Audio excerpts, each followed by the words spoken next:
Welcome to Siyaphanda, where the Bay Youth make it work. And I'm your host, Dimpo Bulani. And today we are joined by the one and only BhayiPolar. They'll be telling us more about their business, what the focus is on. So please do stay connected and like, share, and comment. Let me take this time and greet you, Aphiwe no Sibu. I kindly greet the viewers at home. Guy, Tetan?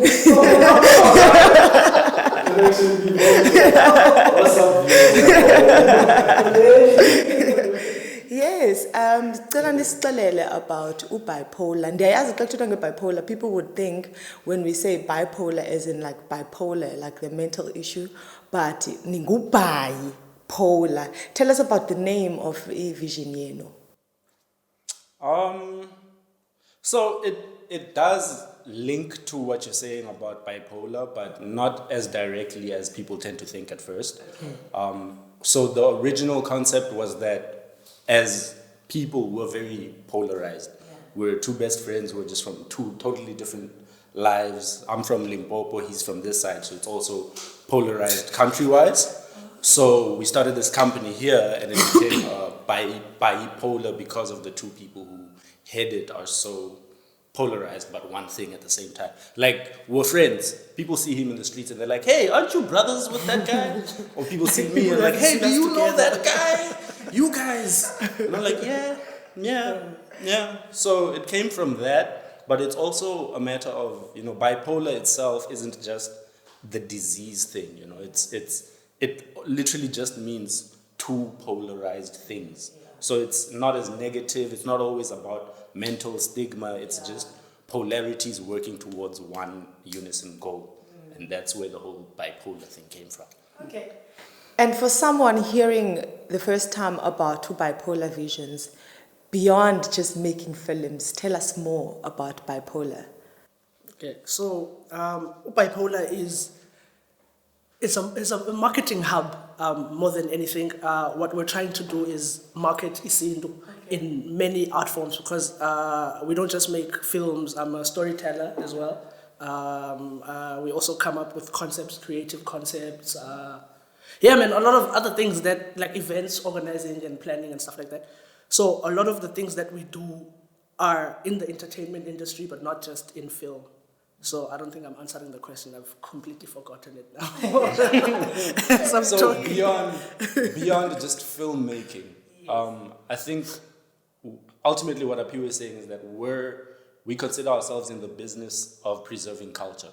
So it's not just being creative as black kids, but it's about black creativity as a whole. It's about creating as umdu, outside of it means this to be from Ekasi. This is outside of all that, we're just black kids trying to make something. So for us, it's really just the attempt at preserving that as a possibility, the ability of black kids to create outside of social stigmas and all that other political hoo-ha. So take us through recent projects that you have worked on. There's a couple, but I want to start with our first official project, which was our previous movie. I think it ties in well to what he was talking about now. So our first film we shot about 2 years ago now? Yeah, about 2 years ago now. It's called Ilobola. So the premise of that is that guy meets girl, guy is like, hey, must chat, same time, and right now, for example, that's very uncommon, that's unheard of, like you don't do that, that's not the way, whatever. But in terms of Isintu and ways of being, that actually was pretty much a norm, people meet and fall in love and they're like, hey, dating used to be the steps towards marrying, not, oh, I'm into this person, so let's just be together for now and see what happens, right? It used to be, these are the steps towards me marrying this person. It was not just dating, it was courting. So the film kind of highlights that. It's this guy who's courting this woman he just met by the river, and things are happening and love is happening. I'm not going to give away the plot too much because I want people to watch it. So yeah, Vimeo, guys, look up Ilobola, you'll get what it's about. But in terms of cultural practice, it's just about highlighting that. So our first official project was just us trying to highlight the beauty of black love, ultimately. And that's what we're trying to do with practically all our projects, honestly. Our other project is Table for Two, which is a stage play we did last year, November. November or October? Oh, November. Other than that, we've been mainly just pushing the business. So we've done only 2 major projects. Every other thing has been us freelancing and getting the business out there. We've been visiting festivals, pushing the film. We've been attending seminars, talks. We were invited to Imaboneng Arts Conference where we spoke events, we spoke Soweto and stuff like that. So we currently only have the 2 projects and are focusing on pushing them to try and get leverage for more projects and grow and grow and grow. If bendinokwazi phambi camera wenza ngabonisa goosebumps literally as a period. We know ukuthi it's not an easy journey. Of course, there's quite challenges that one comes across. Take us through that and how do you tackle them when they come? The toughest one is finance.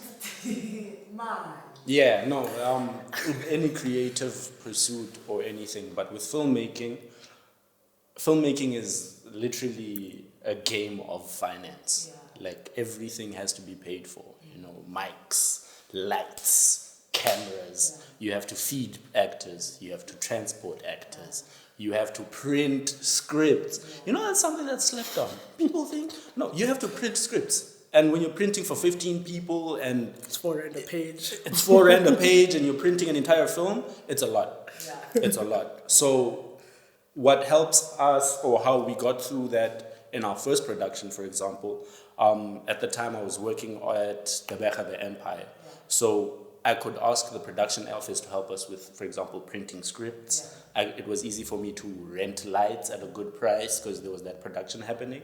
But now there isn't. So now it's a matter of banding together all this experience we've gotten, all the people we've met through the times. So it's a matter of banding together all those people, which is where, again, we go to Ubuntu as Abantu. We come together and say, guys, you know what we're capable of. Yeah. We want to do more, and we know what you're capable of. We know you can assist us with doing this. Yeah. Let's all get together. Let's all do this. So now we're collecting. This person has lights. I've got a light. Come together. We make a plan. This person has a camera. This person has stands. We come together and we start a production. But ultimately, the main difficulty is money, because if we had money, we wouldn't be going through all that. Yeah. We could literally just be talking to these people and compensating them for the skill we know they have, instead of asking them to assist us build our skills. So financials is always, it trickles down into different forms, but it always boils down to financials. Yeah, the main issue is constantly, can you afford more than anything? Yeah. It's also teamwork. It's tough being 2 people. It's easier because we're 2. I imagine it would be tougher if there was just 1 person. But a lot of the work, we're not producers. And a lot of film work needs, Osbu has taken up producing because he has to. Yes. So it's that's one difficulty we have. It's a lack of a team that can get the projects done easier. So I think that's another issue that we tend to struggle with. We have to actually look for people all the time. Yes. I wish we had all the time in the world, because this is a very productive conversation. For a young person that is in the creative, that is in the film industry, what advice would you give them for them to have a backbone and continue with the vision, even if things are not going according to plan at times? Just do it. That's honestly keep pushing. You'll meet people. Attend things. Yeah. It's hard to attend things because, again, money. But be around. Talk about how you're a filmmaker. What you doing? I'm a filmmaker too. I can do this. I can help with this. I can. So I don't think film is not a paying thing immediately. I'm still not getting paid for making films. So it's. If you're in it, stay in it, regardless of the challenges. Try to be okay with not being okay at the moment where you're going through something because your dreams seem slow, but always get up and go do what you want, because that's what you want. Yeah. And in PE, the film industry is only now opening up. So accept the fact that you'll feel small, you'll feel like there's nothing for you to do until there is. also make things. Like make things. There's constantly something to make. Just do it because it takes time to build a Yeah. muscle. In closing, where can people get hold of BhayiPolar? BhayiPolar Visions is on Instagram, Facebook. BhayiPolar Visions on Facebook. Instagram, it's bhayi.polar.visions. On WhatsApp, it's my phone number. But the main place you should be going is Vimeo and watching our movie. Yeah. If you're going to our socials, go there so you can find the link to go and watch the movies. So That's if the you thing. buy .polar.vision on Instagram, and then you can find in the bio the link to the Vimeo, and then you can watch the film there. That's where you can find us. Let me take this time and say thank you very much for sharing your insight, and I do believe umuntu obukeleyo phaa ekhaya ikhona into ayifundileyo. And please do like, share and comment. The name of the show is called Siyaphanda, where the Bay Youth make it work. Don't go anywhere. Up next, we are interviewing an industry expert.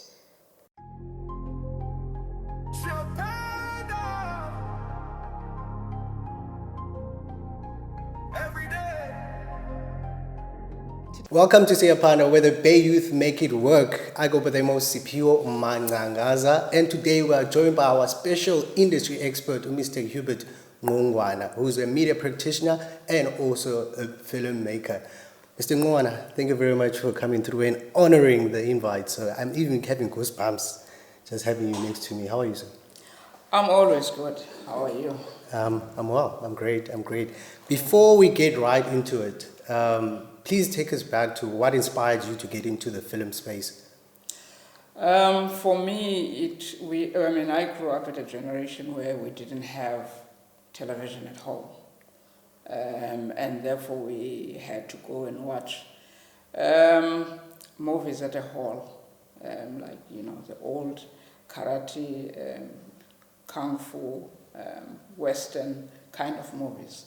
Those would be like maybe once or twice a month, so that. BhayiScope. Yeah, but for me the bug didn't come through movies. It came through stories, storytelling, whether listening to radio, reading a magazine, and then acting on stage at school. So that's where for me it started. I never thought for once that I would work in the industry, the film and television industry. I thought maybe I could be a lawyer or something like that. But once the bug hit me, I think I was doing what is now known as grade 9. Then it was standard 7. Then I realized that this is where I am supposed to come to, but there were not enough opportunities at the time. So the more I stayed at school and I started to learn, and then opportunities started to open up. And I didn't apply for the job. I got an opportunity through a friend of my mom's, but I knew that it was up to me to convince the powers that be at the time that I was the right person for the job. And I beat 6 other people, so and I got it. So, looking back at your journey so far, there's a educational aspect of it, and there's also where you see yourself as a builder of the industry. Which ones do you see yourself more biased towards, and why the distinction between the two is very important? I've always, even now, I've always wanted to make productions. That's one thing that I'm very, very passionate about. But I think time for me came, around 2004, 2005, when I felt like I could get into the space of training others and transferring skills to others.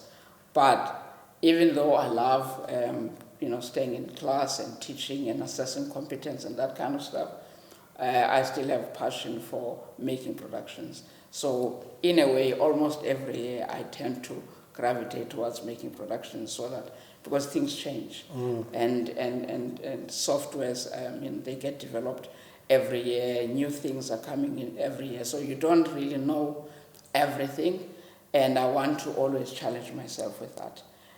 So somehow I found a way to have a happy balance between training and making productions. Yeah.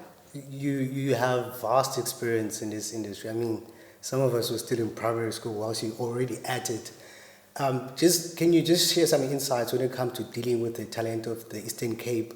And then what is that the people from Johannesburg, Cape Town, Durban and other regions that are prominent in film, they don't understand about talent from the Eastern Cape? I don't care where you come from in this country. The Eastern Cape has got a massive pool of talent. Whether you talk about people in front of the camera or behind the camera, or you talk about people who work in the creative space, whether it's be music, visual arts, or even film and television. We have massive, massive talent. I think our handicap in the Eastern Cape in particular is not having opportunities. I'm not talking in terms of making films. I'm talking of opportunities where you are groomed in terms of skills transfer, and you're able to navigate your way into a platform where you can use what you've learned to basically spread the footprint when it comes to telling motion picture stories. So the biggest problem that we it's not the biggest problem, but one of the biggest challenges that we have, it's not money per se, but it's having a film commission in the province. That's going to open opportunities for people to come in and work in that space. Is having a proper film office within the metro, so that also is going to open up opportunities for people. We have, South Africa has signed these bilateral agreements with almost every country in the world. And we, in terms of the creative sector, we are not harnessing those relationships by bringing our stories to their platforms. And I think this is where government needs to play an important role. I'm not talking about funding, just talking about opportunities. Yeah. I saw in a post that the NMP, specifically the stadium, they are having recently a film office. If you were part of the committee, what's number one thing that you ensure in addition to making opportunities come through? Some of us who have been in the industry for a long time, we have, since 2003, that's 23 years now, we have been working on getting a film office in the Nelson Mandela Bay. A film office that's going to not look only on the making of productions, but making sure that there is enough skills transfer in terms of development, so that we don't run out of stories to tell. If you watch the world today, the most fascinating stories will come from Japan and will come from India, because most of the rest of the world, we're regurgitating the same old stories, but using different formats. But it's exactly the same kind of things. And therefore you have a small pool of actors, especially in our country. You have a small pool of actors that are being used almost everywhere. You're getting used to this character, and then, oops, you see them in another production, you see them in another production. And meanwhile, there's a lot of other talented people who need this breakthrough. The assumption that I had was, when we had a production like Yizo, punching through, I thought, okay, this is going to help the industry to grow. I was wrong, because it hasn't helped the industry to grow, because we had young actors that were punching through, that were coming through, that were basically challenging the status quo. And it gave us hope that things were going to change, and things can change, and they will change. I'm super, super excited that there will be a film office. My request would be to not close opportunities for, especially young up-and-coming, not in terms of people in front of the camera, but people also behind the camera, because we have a lot of talent, yeah. True. And also another important aspect is that we are lacking funding here in SA, and it's a big issue. And I'm sure as yourself, as a person who's a practitioner and also dealt with some of the productions, my favorite production company is BOM, Zizo. Like, how do you go about navigating those issues when it comes to like having to source funding? Especially so far in my journey in the Eastern Cape, I realized that when you try to create a film or whatever film project that you're busy with, there tends to be a bias focus on the creative element and not seeing the whole entire production as a business itself. What would you think is causing that thing? Is it because people primarily focusing on the creative side and neglecting the business side, and so hence we create all these unsustainable projects or production companies? What would you say is the biggest issue when it comes to that? Let me put it this way. A lot of challenges that we have, sure, funding is important, but I think, and I remember last year, Denise, my colleague, and I were being consulted by someone who was doing a master's degree. They're doing a research on this very subject, funding and the business model and that kind of stuff. And the answer that we gave to this person was, for us, the most important thing is there's a lot of training that takes place. What happens is that young people tend to gravitate towards the technical aspect of making films. I've noticed. Camera operators, sound, lighting, editing and that kind of stuff. And that's good, there's nothing wrong with that. But we need a lot of young people to start gravitating towards producing. Because producing helps you to have perspective of how you can run productions like a business, so that we don't have to wait for funding, whether the funding comes from agencies of government or comes from private funders. It's important for people who are producers to learn to understand not only where the money comes from, but how do I use this money to stretch every rand to make sure that I bring value to the people who want to invest in the project. Recently, the president hosted an investment summit, and our industry, the creative arts industry, was not prioritized.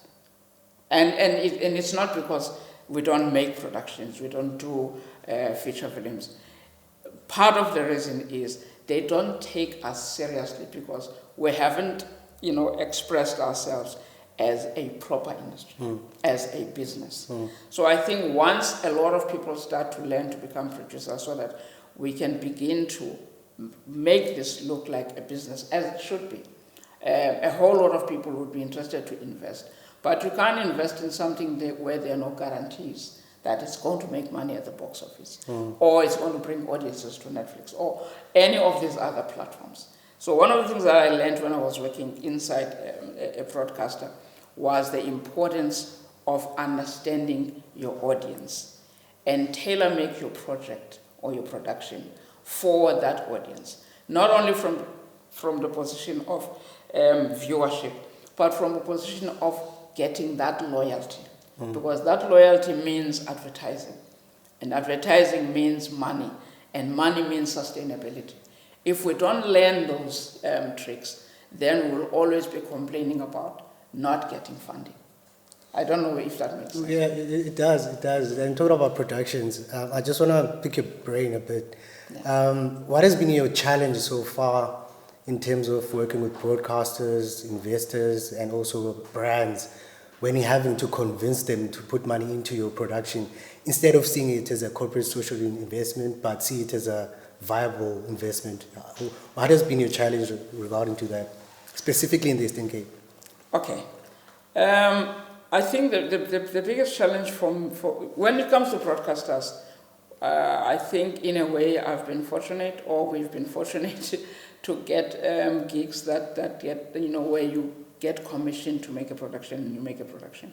But outside of the broadcasting networks, the biggest challenge is people who don't understand how our industry works, how we draw audiences, and how those audiences are money in the bank for them. Okay, and the reason is because when they go and they do their research, they find like 95% of productions that are made in this country, not just in this province, in this country, become box office flop. That means not a lot of bums go on seats in cinemas. And because of that, people then become apprehensive, like, I do not want to invest in something that's not going to make money. So that's why it's important to have a proper business model. The biggest challenge when you work with broadcasters, for me, is not owning your content. Okay. Now that is huge, because if they commission you, then it means they own it. They can sell it, they can do whatever they can do with it, and you get nothing. And I think what Mfundi Mvundla said, we was talking about that recently, how difficult it is, because we want the money, which is why we go with broadcasters, because they are a showcase. You know, I'm going to get paid. But at the same time, when I get paid, I give away my rights for the content that I've created. And they are very reluctant for you to go and do the project and license it from you. And they will come up with all kinds of excuses like, oh no, we know our audience. And therefore we want you to tailor your project in this way. Because our audiences want a production that is of this kind. And most of the time they are wrong. But because they're the ones that basically are pulling the strings, so it becomes difficult. For me, the biggest problem is giving a product to them and not own it.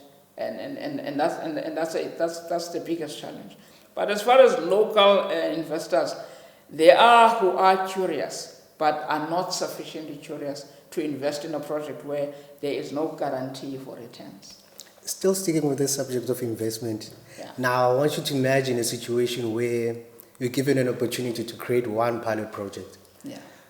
What would be that project for you that's going to prove that Eastern Cape is worthy of investing in?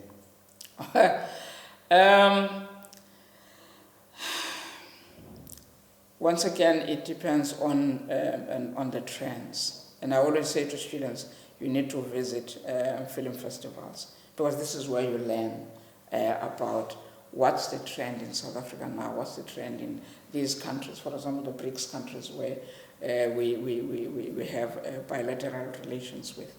The most important thing is once you understand what the trends are, then you are able to tailor your project for that particular trend.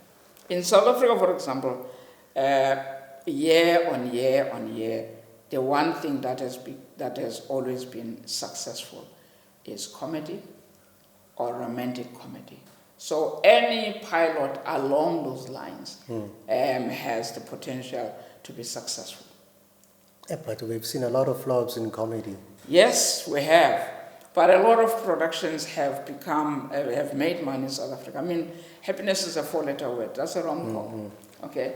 It was huge. And there were many other African ones that have also been huge. I can't talk about Leon Schuster because he's always been kind of the benchmark for people who do comedy. So in South Africa, romantic comedies, because let's be honest, we don't have the resources to do action movies. Okay, you need huge budgets for that. We don't have the resources to do like proper horror movies. Once again, you need resources for that. So the things that we can do practically, that we can do, are drama, rom-coms, comedy, including slapstick comedy. Those are the kinds of projects that you can do. But I think, if you're going to do a pilot and you're going to introduce new actors, they have to be like Presley was with Tsotsi. Yeah. They have to really be able to punch through the audiences. When Presley came, no one knew about him. And yet he owned the stage. He filled the screen. He became huge. If you can find talent like that, any project can make it. But it's important that you find that talent and you find the people that are able to invest in that talent. Mr. H, I know you also, before I let you go, I know you're also big on the training side of things in the film industry. Most training institutions, they're focused on giving certificates, not income per se. But what is that to ensure your students learn so that they get to get jobs or be a part of a production company to get work? One of the things, when we started earlier on, I think around 2005, One of the things that our colleague Denise used to say to me and Marius was that we're doing too much.